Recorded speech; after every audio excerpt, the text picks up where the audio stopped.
J'espère que vous allez bien. Je suis Octavie Royal qui a l'amour, pas une servante de Dieu. Mieux vaut tard que jamais, mieux vaut tard.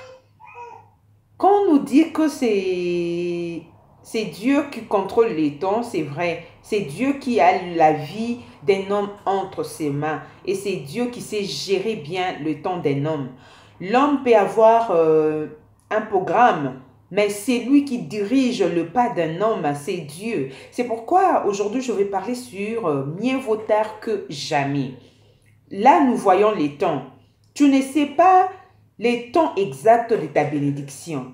Ça peut prendre du temps. Oui, tu peux peut-être te dire, comment les choses ne sont pas faciles pour moi? Pourquoi je dois traîner pour avoir quelque chose? Là où moi je traîne, il y a des gens qui viennent, qui ne traînent pas du coup, ils prennent ce qu'ils veulent. Mais moi, je dois rester encore, je dois avoir beaucoup de temps, je dois passer beaucoup de temps sur la même chose pour l'avoir.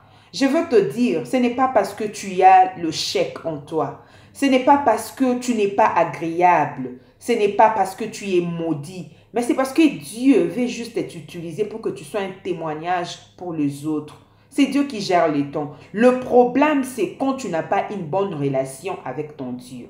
Le problème, c'est quand tu es en soi une mauvaise personne. Mais si tu sais que tu n'es pas une mauvaise personne et que dans ta conscience, tu sais que tu marches bien, disons, tu as une très bonne conduite, tu as une très bonne relation avec ton Dieu, même si les choses tardent, sois patient. La Bible nous dit, même si la chose est tarde, sois patient. Cette chose finira par s'accomplir. Notre Dieu, c'est un Dieu de promesses. Dieu n'est pas comme les hommes. Dieu n'est pas un homme. Il n'a pas à promettre et après il regrette pourquoi j'avais promis. Non. Dieu, quand il promet, il sait exactement ce qu'il va faire. Et il sait qu'il finira par accomplir la promesse dont il t'a faite. Donc, tu dois être patient. Il ne faut pas te poser des questions. Il ne faut pas comparer ta vie aux autres. Même les jumeaux n'ont pas une seule vie. Chacun a sa vie. Ne compare pas ta vie aux autres. Ne regarde pas la réussite des autres. Ne regarde pas ce qu'ils font les autres. Toi, il faut être focus sur toi et sur Dieu. C'est Dieu qui bénit. C'est Dieu qui change de choses. C'est Dieu qui fait de choses extraordinaires. C'est Dieu qui est capable de toutes choses. Toutes les choses sont possibles avec Dieu. Rien n'est impossible à Dieu. Tout ce que tu cherches dans ta vie, c'est facile pour Dieu. Si Dieu te donne la vie, à combien plus forte raison la chose que tu es en train de chercher? Puisque c'est la vie qui est mieux. La vie vaut mieux que toute chose. Si tu n'as pas la vie et que tu as des millions, tu as des enfants, tu as une femme, tu as un homme, un mari, tu as des richesses. Et si Dieu prenait cette vie et que tu mourais, ces choses-là vont servir à quoi?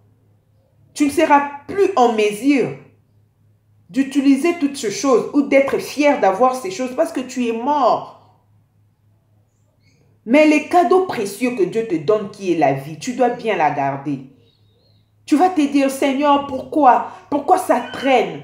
Pourquoi je dois pleurer? Pourquoi c'est toujours moi? Pourquoi je dois traîner dans cette même chose? Pourquoi les autres ont ça et moi je n'ai pas ça? Pourquoi toujours moi? Dieu veut t'utiliser. Tu es là comme un témoignage. Si de choses comme ça ne se passent pas dans ta vie, comment tu vas réaliser que ton Dieu est grand? Et comment les gens qui sont tout autour de toi sauront que ton Dieu est grand et accepteront ton Dieu? Vous savez, il y a deux choses qui arrivent dans la vie de foi. C'est Dieu qui le permet. Il le permet juste pour qu'à la fin de cette chose, il puisse tirer sa gloire. Dieu veut tirer sa gloire en toi. Sois honnête. Sois tranquille. Sois patient. Laisse Dieu agir comme il veut. Toi seulement, ce que tu dois garder, c'est d'avoir une très bonne relation avec ton Dieu. Et le reste, ce n'est pas ton problème. Dieu sait ce qu'il est en train de faire dans ta vie. Dieu te demande de ne pas te décourager. Même dans des situations difficiles, il a besoin de ton énergie. Même dans des situations difficiles, il a besoin de ta force. C'est lui ta force. Nous pouvons rapidement lire un verset dans le livre de Josué, au chapitre 1. Je vais lire le 9e verset. Je serai un peu rapide. Ne t'ai-je pas donné cet ordre? Fortifie-toi et prends courage. Ne t'effraie point et ne t'épouvante point, car l'Éternel ton Dieu est avec toi dans tout ce que tu entreprendras.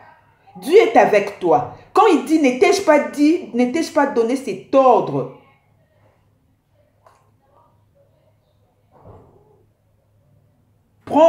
Fortifie-toi et prends courage. Ça veut dire ici, nous voyons que la personne est devenue découragée. Il ne sait plus commencer. C'est la peur qui se présente et Dieu te dit de ne pas te décourager. Ne te décourage pas. Quelles que soient les circonstances que tu es en train de traverser. Peu importe la situation qui te trouble, ne te décourage pas. Le découragement n'est pas pour les enfants de Dieu. Même Jésus, quand il était allé sur la croix, il n'était pas découragé. Il savait que je suis en train d'accomplir la mission de mon Père. Tout ce que tu es en train de subir dans ta vie, tu es juste en train d'accomplir la mission que Dieu t'a donnée sur la terre. Ne compare pas ta vie aux autres. Les uns ont la facilité de réussir dans tout ce qu'ils font, dans toute la facilité. Les autres doivent fournir des efforts pour réussir. Mieux vaut la fin d'une chose que son commencement. Moi, je sais que ça ne finira pas comme ça.